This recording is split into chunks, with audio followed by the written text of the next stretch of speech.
Hi, I'm Ashley, and this is the corner of the internet where I talk about my knitting and spinning. So, I have finished my Oner Okier wool spin.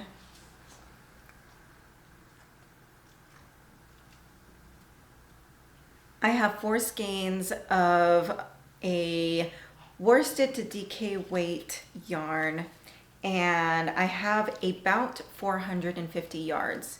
So, I was wanting to make a sweater or something out of this yarn, but since I decided to 3-ply it, that cut back quite a bit of the yardage that I thought I was going to have.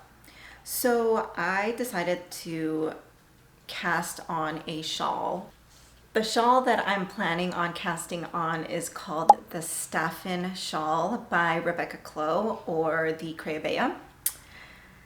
It's this beautiful textured shawl, and it's funnily knit in somewhat of a similar color, and I think that was part of the reason why I was inspired to knit the Scr3am shawl with this yarn.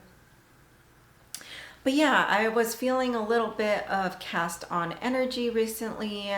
I am working on 2 projects right now, which is the Mesorina tee and the Nor vest, and both of those are in a place where I am just knitting in the round. So I figured I would treat myself and cast on a couple of projects. So this is going to be the first one that I'm going to cast on, so I'm going to cake up a couple of these so that I can cast that on.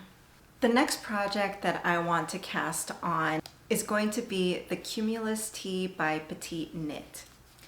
So I had about 7 balls of this Knitting for Olive cotton merino in the color Bark, and I was planning on making like a sweater out of this yarn, but then I was thinking that I haven't made something striped in quite some time, and striped garments when they're knitted look so polished and store-bought, and I was just inspired to knit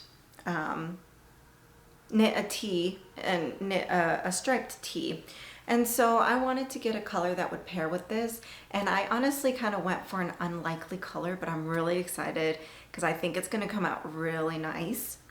But I've decided to have this be the main color, so this is going to be the majority of the sweater or the tee, and I'm going to have these be a thin stripe. So this is the Knitting for Olive cotton merino in the color Red Currant, and so these will be these slim stripes paired against this muted brown.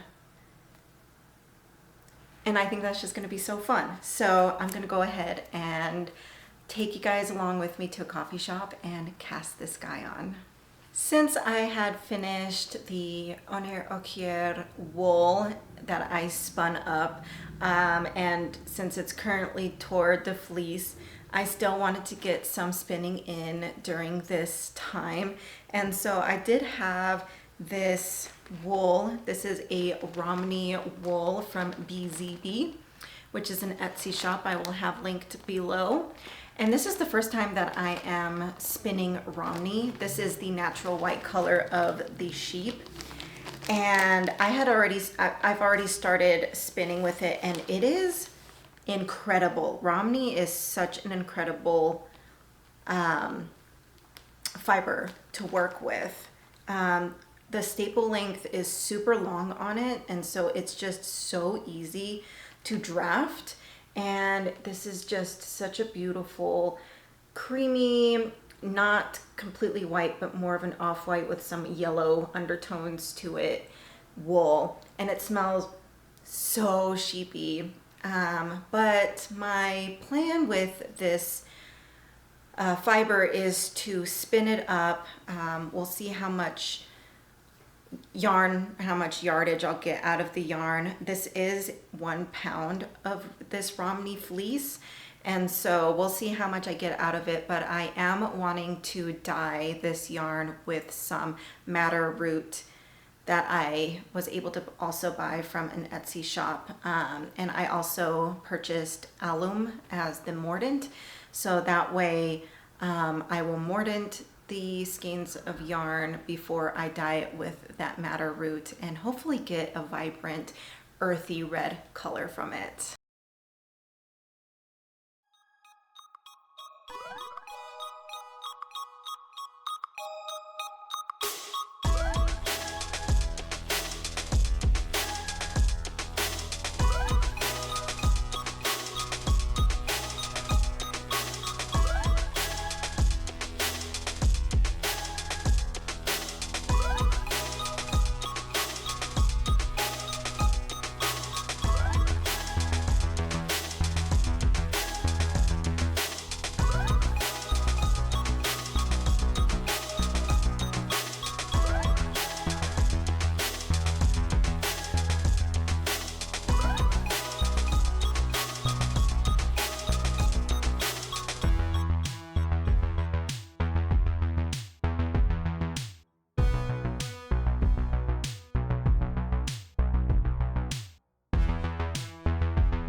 Hey, so I am at the horror-themed coffee shop that ended up being closed last time I tried to film there. I'm actually getting together with my good friend Lacey to knit together here. She has started knitting garments not too long ago, so we've been getting together for little coffee knitting dates once in a while, and it's been so great getting together and knitting and catching up with her. So I will take some footage of this coffee shop because it's so cute. I have stopped in before to pick up coffee, but not to hang out. Super fun. They've got like all kinds of horror themed like stickers and memorabilia, and they also are attached to a coffee shop that we're going to, but in the back there's also a tattoo shop. So yeah, this place is gonna be so much fun to hang out in.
It was so fun hanging out at that horror-themed cafe with my friend Lacey, and we got to knit and catch up, and it was just such a good time.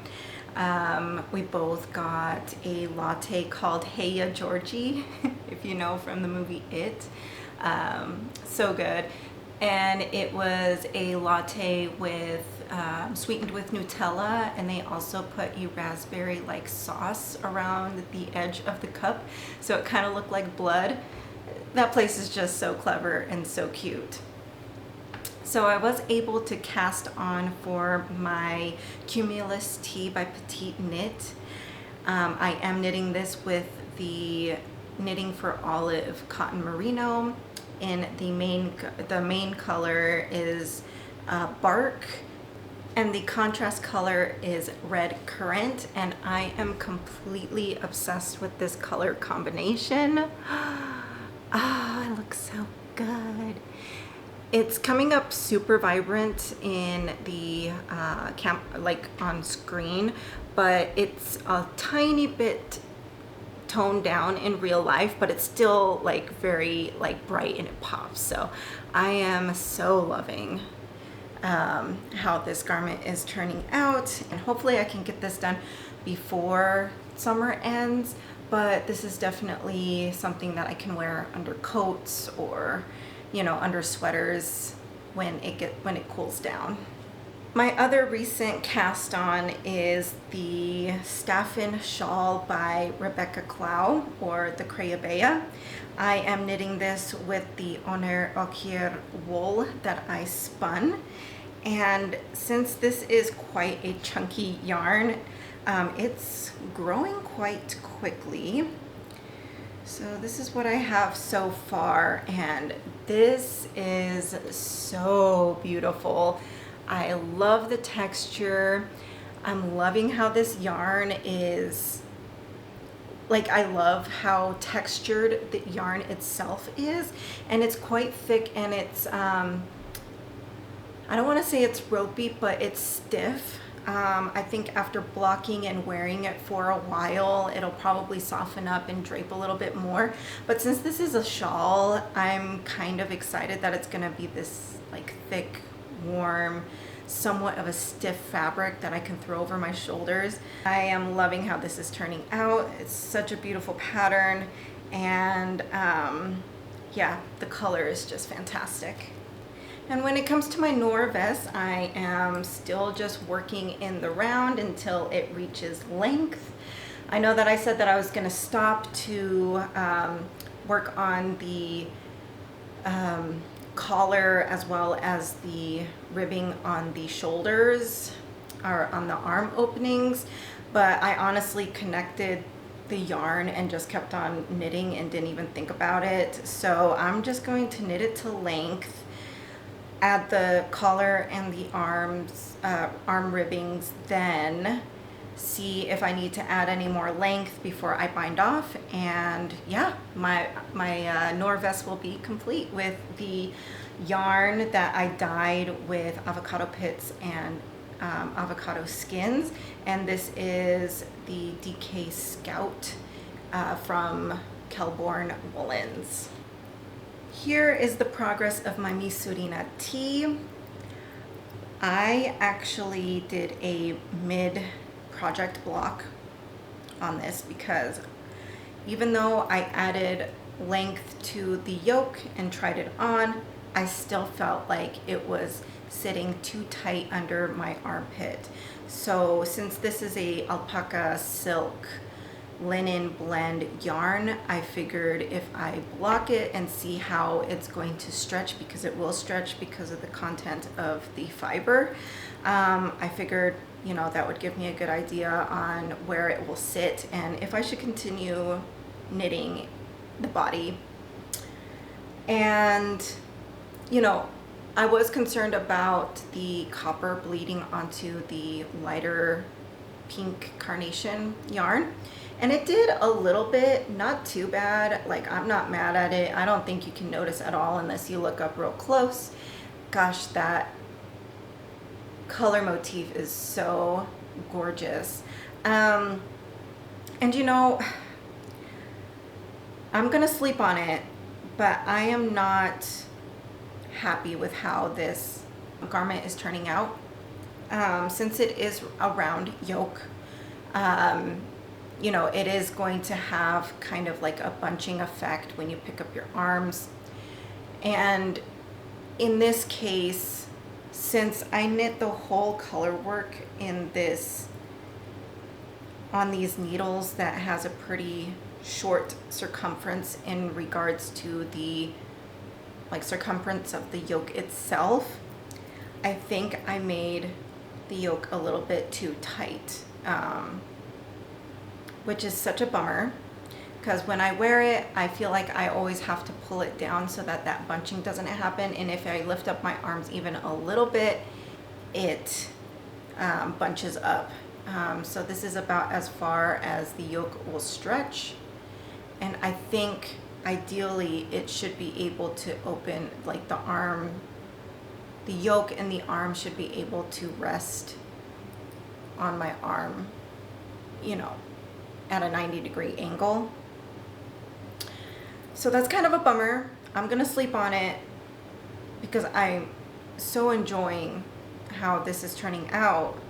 It's just, I don't want to continue working on a fingering weight garment if I'm not going to wear it or enjoy it. So there is a possibility that I might frog this and start again, or possibly make the Mesorina tee in a different yarn combination.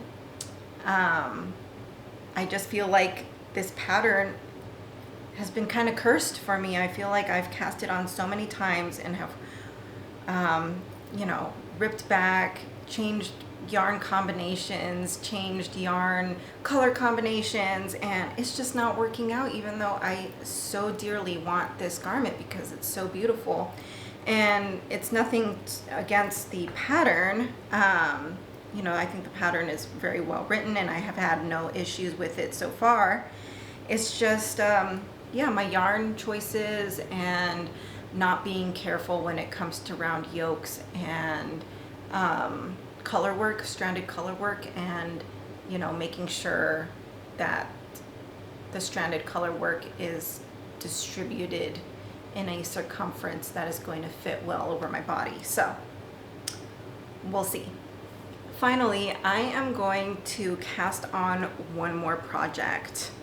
I have just been so into shawls and wanting to make shawls, and I went through my yarn stash and was looking at several yarn color combinations that I could use that was in my stash, and I found a yarn combination and color that I really liked for a Tete Lutsak pattern. As you guys know, she's one of my favorite designers. Her designs are just so beautiful and her patterns are well written, and she's inspired a lot by nature, which I love.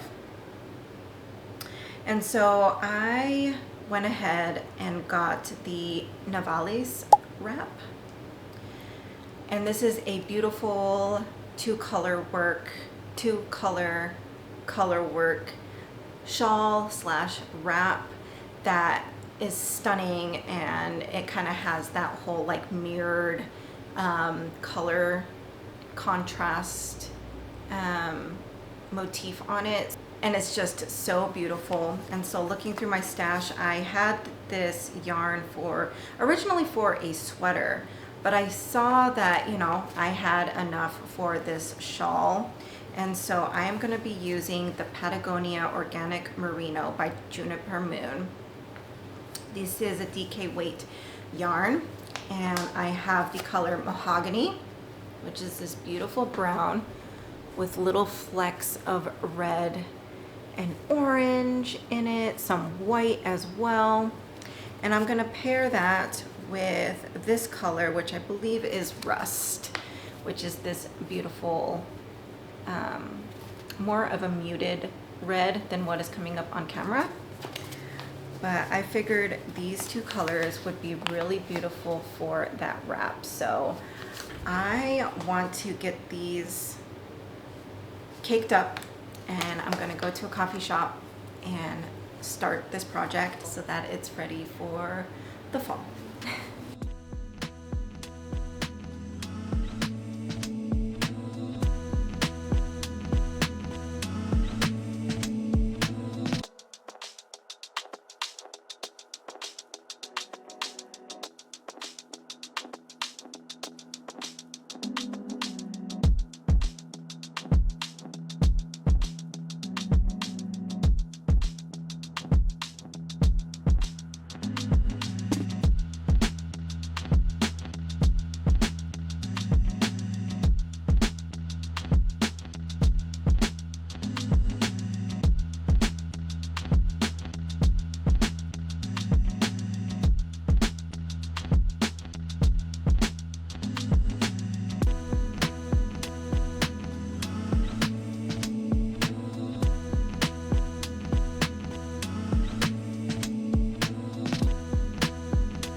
So that's what I have for you guys in this week's video. Thanks so much for coming along with me as I start a new spin and cast on a couple of projects that I'm really excited about finishing.